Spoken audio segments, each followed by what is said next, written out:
Hello and annyeonghaseyo from Seoul. I'm here right in front of the statue of King Sejong. He created the Hangul, the Korean writing system that we see today. I'm on my way around Seoul. I'm gonna look around. Right in front of me is Gyeongbokgung, the biggest palace in Seoul. Look how modern and how big the road is just next to Gyeongbokgung Palace.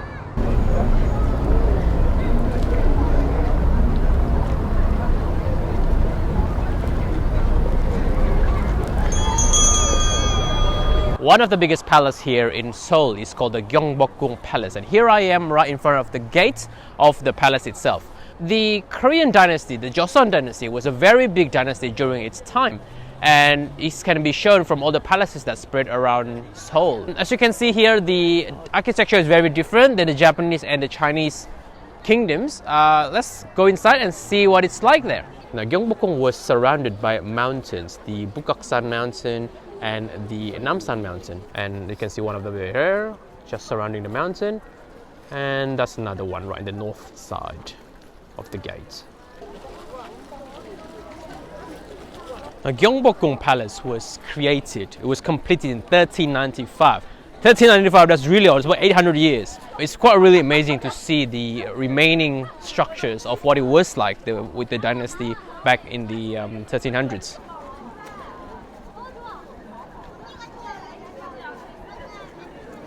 Gyeongbokgung Palace is located in the central of Seoul. It shows the contrast between the old dynasty heritage with the new buildings surrounding the area, as you can see from this shot. I feel like this is the throne room that was used back in the dynasty.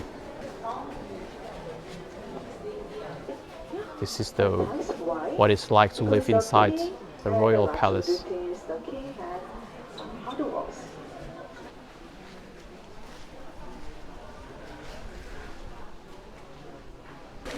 The statues on the awning of the roof in the palaces here and the different buildings is quite unique. It's not really something that I've really seen very frequently in other palaces around East Asia. Look at all this land. Considering the house prices here in Seoul, imagine how much the whole palace worth, especially in the location right in the center of the city.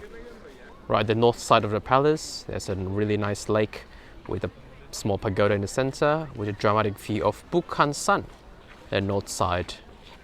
Not far, but 10 minutes away from Gyeongbokgung Palace is a place called Bukchon Hanok Village, where you can walk around, see the traditional kind of type of houses where the Koreans used to live in the past. So this is a kind of a style of the housing in the area. Very traditional. It's actually a residential area where people still live until today.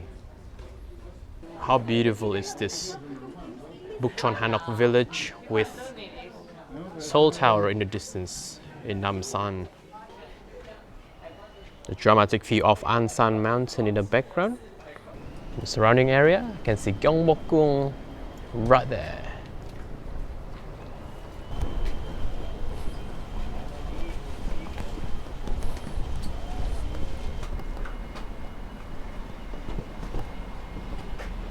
We are moving now to modern history. As you may know, Korea faced a big war between the two countries, between the north and the south, which split the two countries until we know today.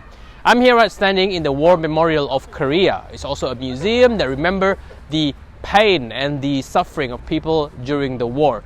Right on the gate of the building itself is a very nice representation of the war. It shows the surrounding soldiers are facing towards what I imagine a bullet or a rocket that's facing towards the sky.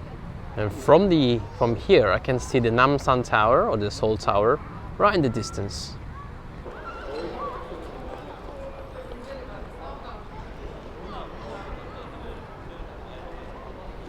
Look at this dramatic entrance to the memorial.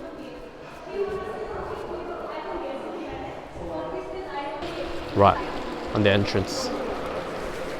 Nice ceiling that represents the creation, the life itself. The museum itself is filled with kind of replica of the grenades, the bombs, what it was used before during the war in the 1800s to 1900s, with a pretty complete timeline of what happened during that time period. It also came with a fortress, a replica fortress inside. And this is a very elaborate costume for a war. This is based on the Joseon dynasty. It's a replica of example of what the war boat looked like. This ship is also called the turtle ship. I can see tanks and weapons that they used in the Second World War and the Korean War. Right above me, there's a plane right there.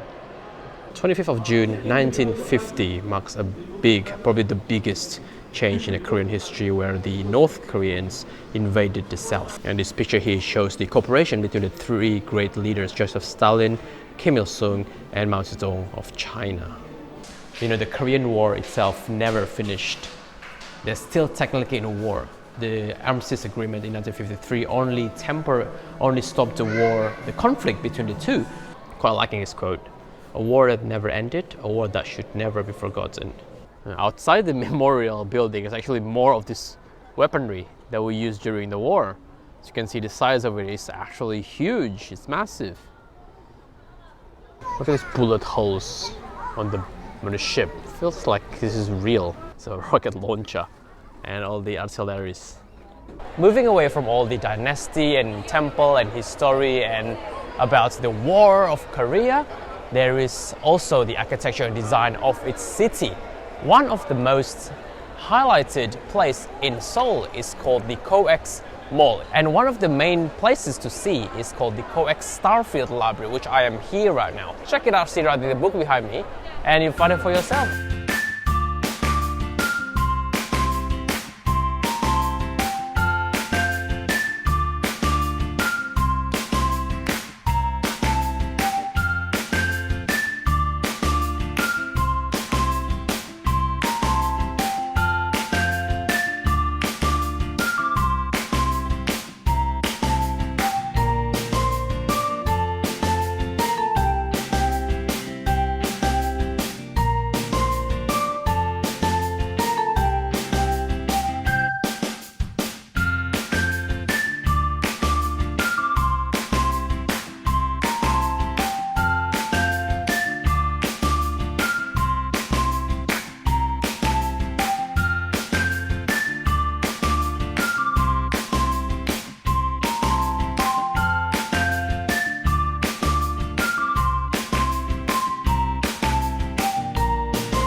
Hello from Insadong.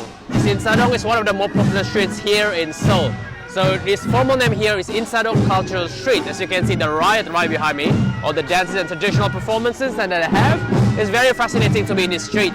So if you are looking for something traditional, of handmade products and created local made products, you can find it here in Insadong Cultural Street.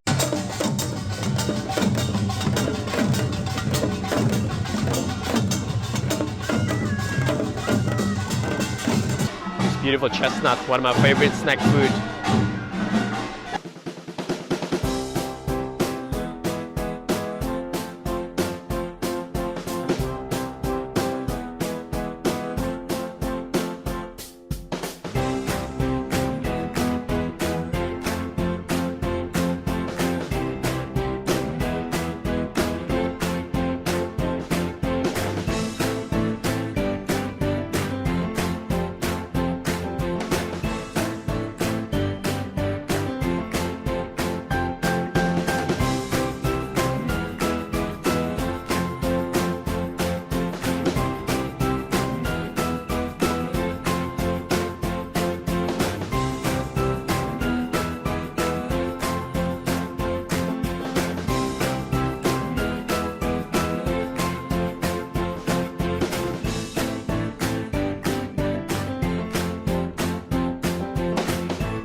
Korean food is one of the most popular food in the world. And most people know it just for the Korean barbecue, but there's actually more than that. So I'm in a restaurant right now in Seoul, and I'm just having lunch. Side dishes. Korean food is always very popular with side dishes. We got a lot of variety here, from kimchi to the seaweed to the bean sprout, veggies, and what out here is the main dish. This is pork belly and octopus. The wrappings here, the veggie wrappings here, where you can wrap it with your lettuce. And also it comes with free soup. Also the fish. Try the fish.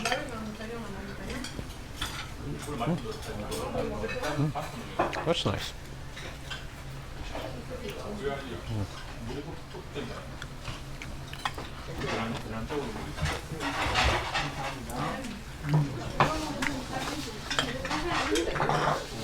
The pork is really good.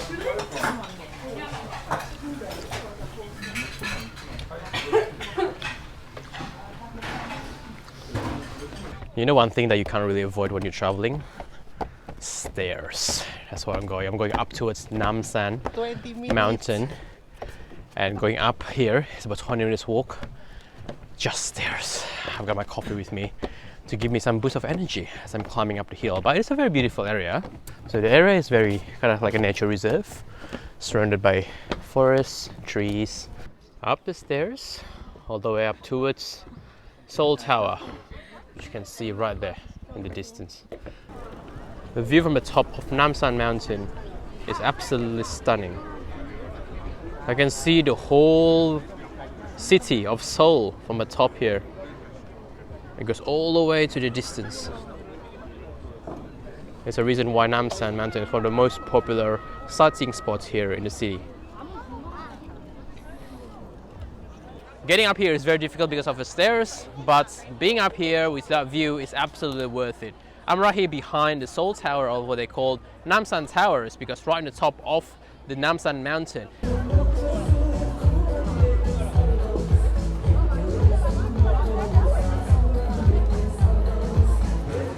Going down from Namsan Tower, it's an area called Namdaemun. Right behind me is one of the symbol of Korea that you might see in pictures called the Sungniemun Gate.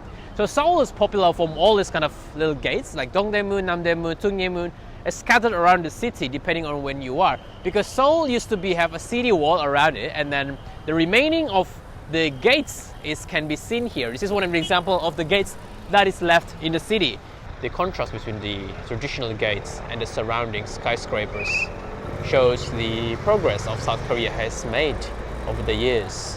The miracle of the Han River, where Korea has transformed from a middle economy into a developed economy like we see today.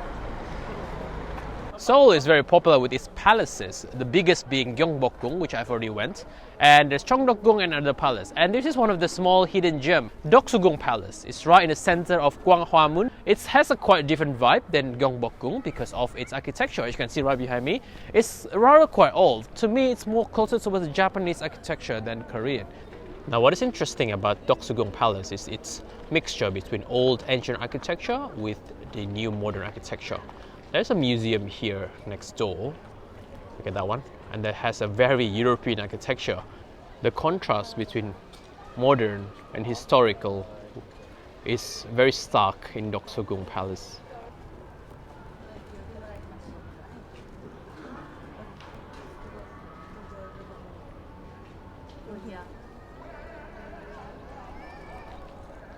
So this building here was actually used by one of the kings as a sleeping quarters next to these old temples.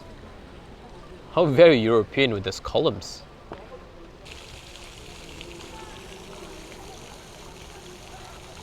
Alright, here's another kind of different type of architecture here in Doksugung Palace. It really doesn't make sense where all the kings just try to build these palaces where they can sleep and rest. It's completely different style.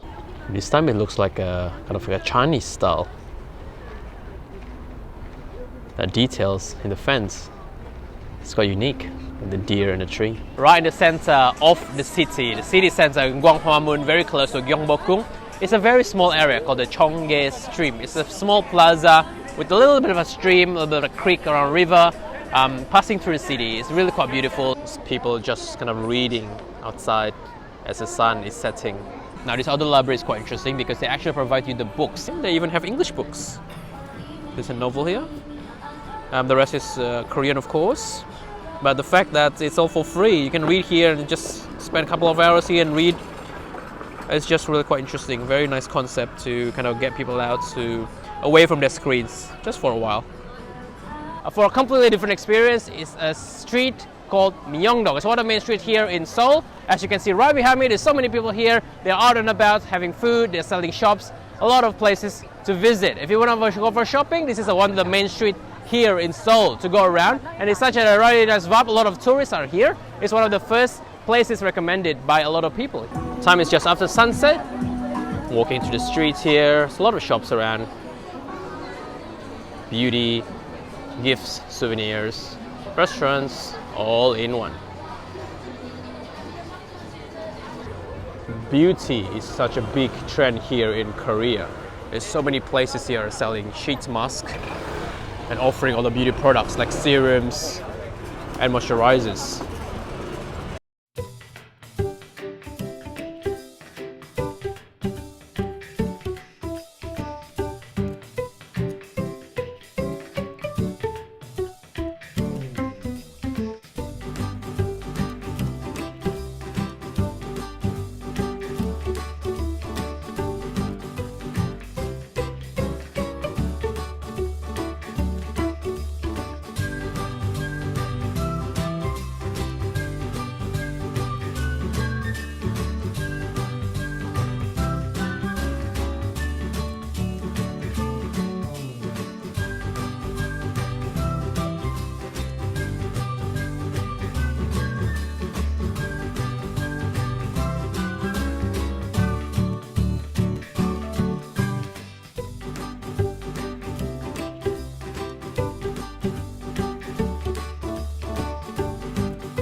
I'm in this restaurant. It's a gimbap restaurant. Gimbap is kind of like a type of sushi. It's like a roll of rice. And what's interesting about this restaurant is that they only have one menu. Order. See?